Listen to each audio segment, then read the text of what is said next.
At the start of EU4 in 1444, the Ottomans are one of the most powerful nations in the game, and they are able to expand rapidly.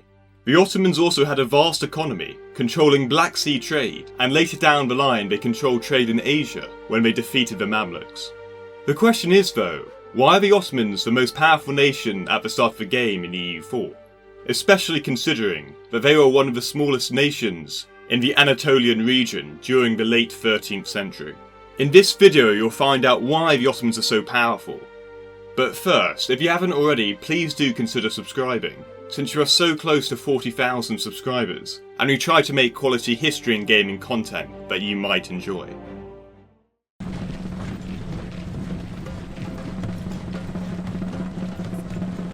In order to understand the rise of the Ottomans, we begin by going back to the 13th century.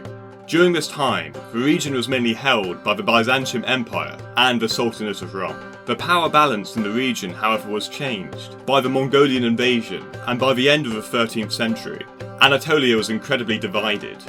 Many historians agree that this region experienced a large number of petty kings, with power being gained through having warriors that are loyal to you if you could provide them with gold.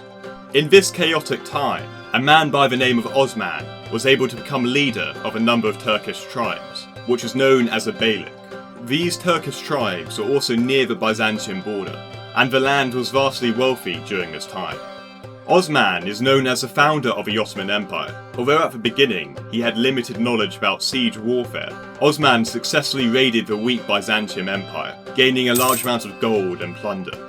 This attracted a number of warriors to his land, particularly when he beat Byzantium at the Battle of Bahus, which was the first Ottoman major victory, and established themselves on the Aegean Sea. Furthermore, one theory known as the Gaza thesis suggests that Muslim warriors joined Osman, believing that they were fighting a holy war against the Christians, which again allowed the Ottomans to become powerful. This theory, however, has come under heavy criticism, since the Ottomans recruited Byzantine people and put little pressure on Christians to convert to Islam. Therefore, other factors played a much greater role in the rise of the Ottomans. Osman was also politically astute and cooperated with any individuals of any religion for political gain. His reign lasted 20 years, and by the end of it, his son Orhan succeeded to the throne. Orhan again continued the trend of his father and continued to expand the Ottoman territory. One key gain was a route to Europe. This gave him a large amount of power and prestige in comparison to other small kingdoms in Anatolia. Orhan also married a Byzantine claimant to the throne's daughter and politically engaged in Byzantine politics in order to further his ambitions. After Orhan's death, Murad I became Sultan. His reign would yet again continue the trend of his predecessors, but this time to a much greater extent. The first major expansion of territory for Murad was conquering Edirne, and by this time the Ottomans had completely mastered the art of siege warfare. Murad was also successful in battle, with one key moment coming in 1371 at the Battle of Maritaza, where the Serbians had 50 to 70,000 men, and the Ottomans had 800 to 4,000 men. The Ottomans were clearly outnumbered, but due to their superior tactics and the night raids, they managed to win against the Serbians. These type of victories were crucial, and led to Murad gaining a large amount of vassals in the Balkans, and even the once famous Byzantium Empire became Murad's vassal.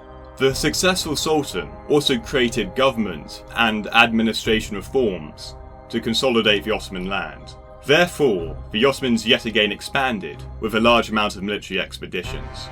It is quite clear that the Ottomans expanded due to the weakness of enemies surrounding them and the incredible competence of the rulers in the Ottoman land.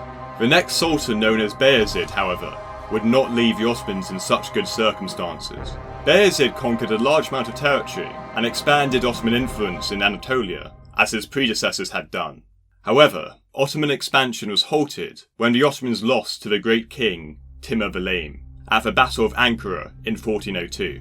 Bayezid was captured and died in captivity, leading to his sons fighting it out for the throne and causing a civil war within the Ottoman land. The political power of the Sultan was broken, and the Mongols were able to roam free around the Ottoman territory. Despite this significant setback and a potential early demise for the Ottomans, the civil war eventually ended, and the next two sultans regained Ottoman territories in the Balkans, having the mentality to expand the frontier. A key moment that decides the fate of Europe is the Battle of Varna in 1444, which was a decisive victory for the Ottomans and significantly weakened the powerful Christian countries. The battle completely changed the landscape of European politics and made the Ottomans one of the most powerful countries, which is why in EU4 they are very powerful in comparison to other Christian countries.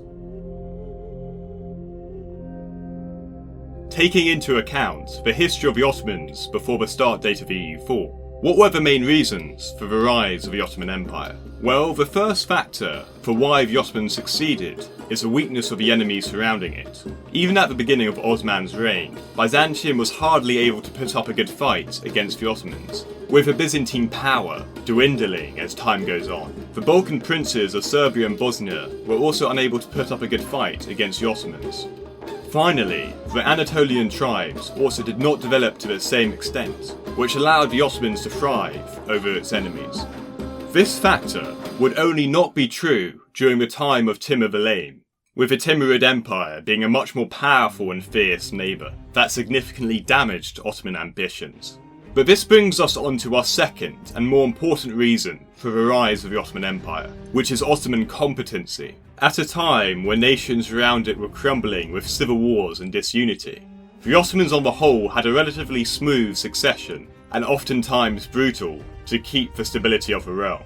The Ottoman sultans inspired loyalty and implemented government reforms that were able to solidify their power. To put this in comparison with the Ottoman rival the Timurids, once Timur the Lame died, the Timurid Empire had significant succession and administration problems, with many parts of the empire gaining independence, and the future Timurid leader being unable to control the empire.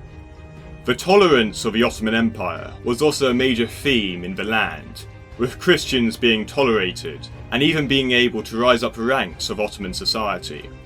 This mentality, combined with a desire to expand, allowed the Ottomans to flourish, and they continued to expand and dominate for the next few centuries, which is why it is so easy to expand as the Ottomans at the start of the game in EU4.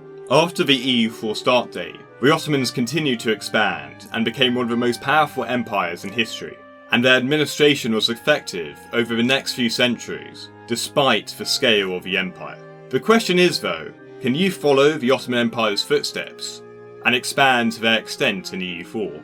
Thank you guys for watching, and check out some of my other history videos.